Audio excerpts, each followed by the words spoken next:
Welcome back to Movie Recaps. Today, I will show you a thriller film from 2016, titled Hush. Spoilers ahead. Watch out and take care. A small house can be seen in the forest. Inside the house, someone is making dinner. Throwing asparagus in a pan, checking on the rice and the lamb rib in the oven. Maddie reads the instructions about the sauce she needs to prepare, and later she tries it, disliking it horribly. She sees a message from her neighbor asking to come over, and she says yes. Maddie plugs her computer to the charger and continues the conversation with her neighbor on her phone. Then she calls her cat in for dinner and feeds her. Her neighbor can be seen approaching the house. Maddie comes out to greet her. Sarah immediately tells her that she read her book and tries to converse with her in sign language because Maddie is deaf. She can read lips, but Sarah insists that she let her practice signing with her. Maddie asks her what she thinks of the book, and she says that she loved it. She even tried to guess the ending, but missed it completely.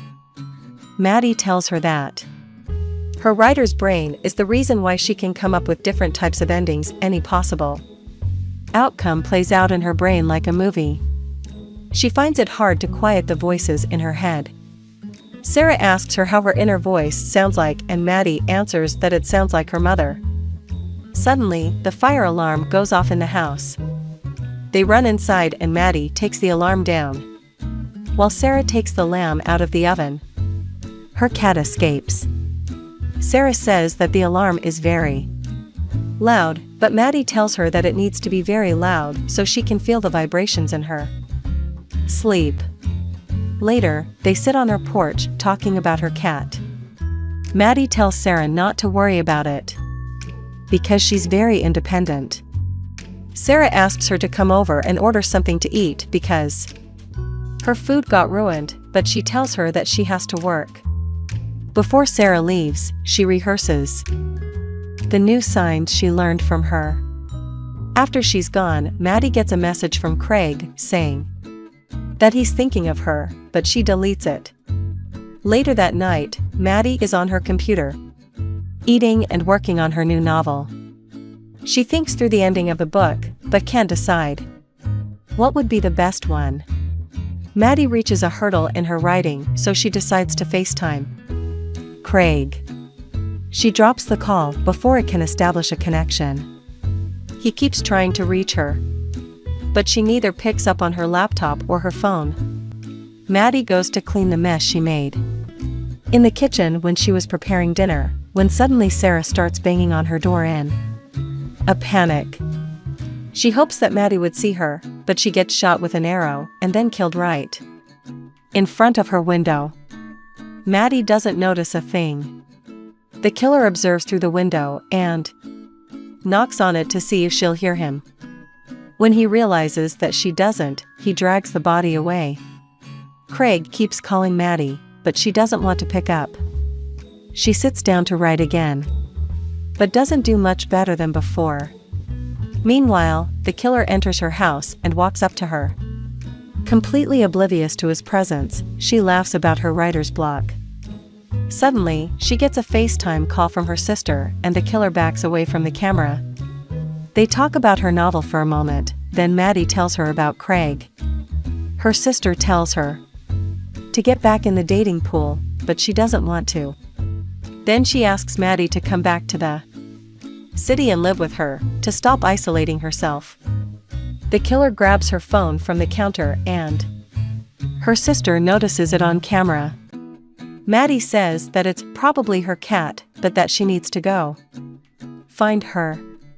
They say goodbye, then she calls her cat by using the sound of the food in her bowl. She doesn't come to her calls, as Maddie continues to look for her through the house. The cat isn't upstairs either.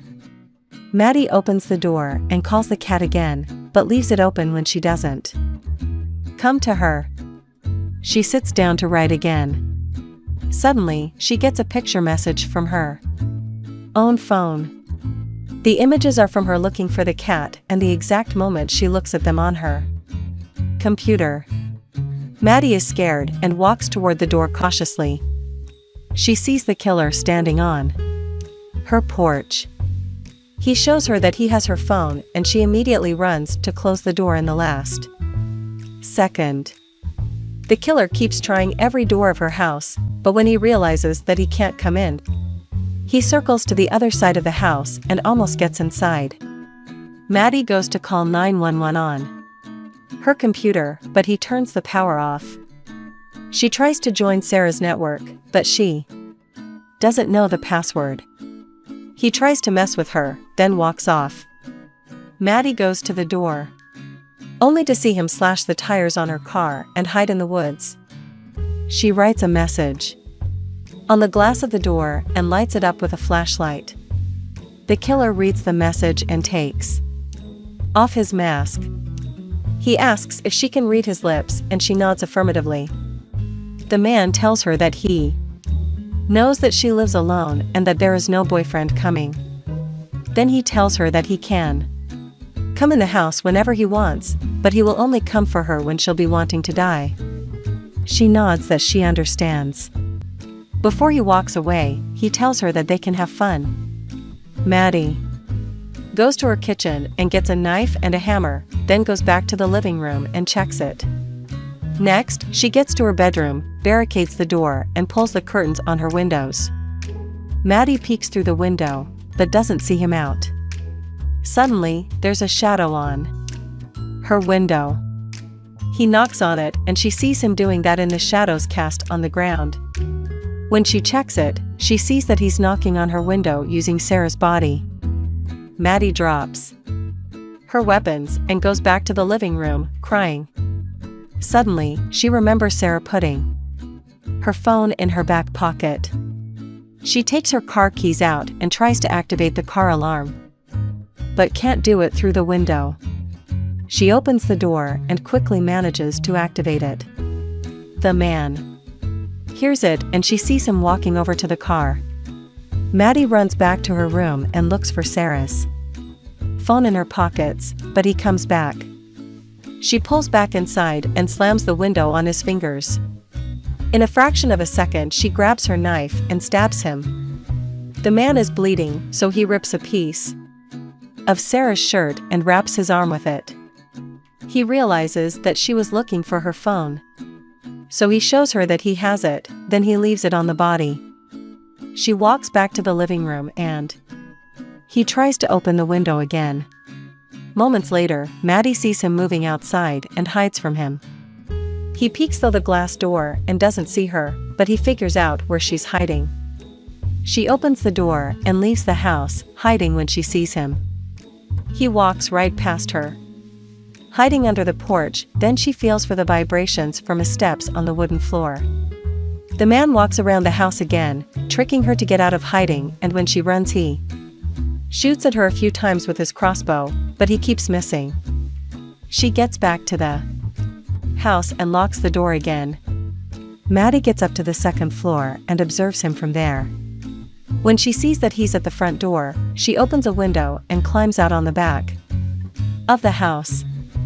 Maddie is careful to be extra quiet. He's at the front side of the house, so she throws her lit flashlight in the woods to distract him. The man follows the flashlight and she climbs down from the roof when he shows up and he shoots her. He shoots her again and climbs up to see if he got her. Meanwhile, she takes the arrow out of her leg and when he reaches the roof, she pushes him off and grabs his crossbow. Maddie doesn't know how to load it, which gives him time to climb after her. She manages to get back inside the house before he reaches the window. Maddie points the crossbow at him and scares him away. She gets to her bathroom to take care of her wound. Maddie pours alcohol on it and wraps her leg to stop the bleeding. She's in her bathroom, crying and trying to figure out what to do. Then she takes the crossbow and sees markings on it. Maddie tries to load the weapon, but she can't get the bow to the mechanism that holds it drawn. She tries again, but this time the man can see her through the bathroom window. Suddenly, another man knocks on her front door, looking for Sarah.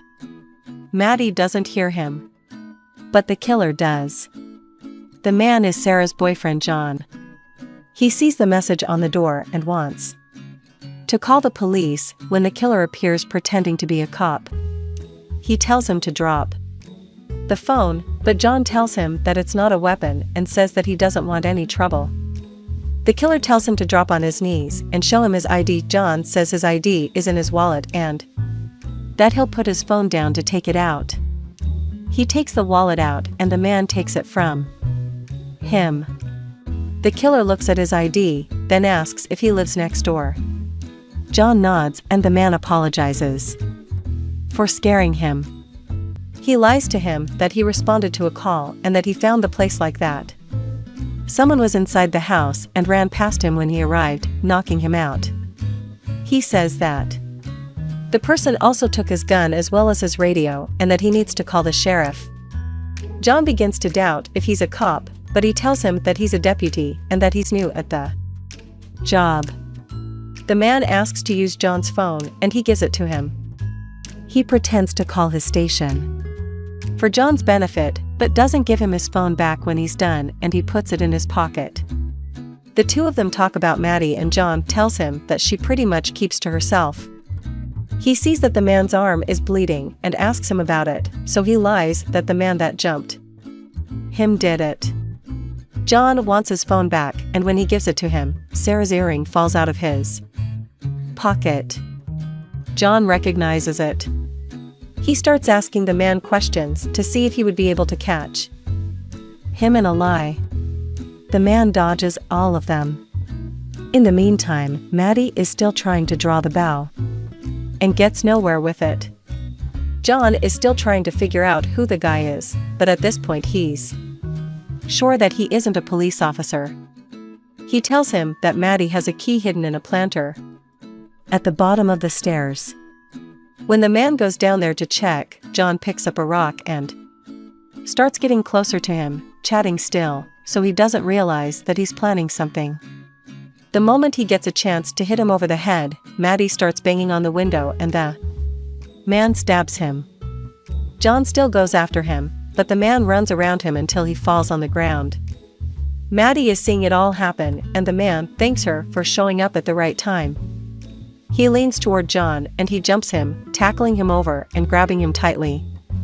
He tells Maddie to run. When she goes out the back door, the man runs after her and hits her over the head with a rock, killing her. That was just an outcome of her running away playing out in Maddie's head. Her inner voice tells her that she can't run. She's still inside the house. John dies before he could kill the man. Maddie keeps going through all the different possibilities and outcomes of her situation. She wonders if she could shoot him or go outside and get the power back on. She thinks about the places she could hide in the house like the bathroom or the loft. Whatever she chooses, if he doesn't find her, she can still bleed to death.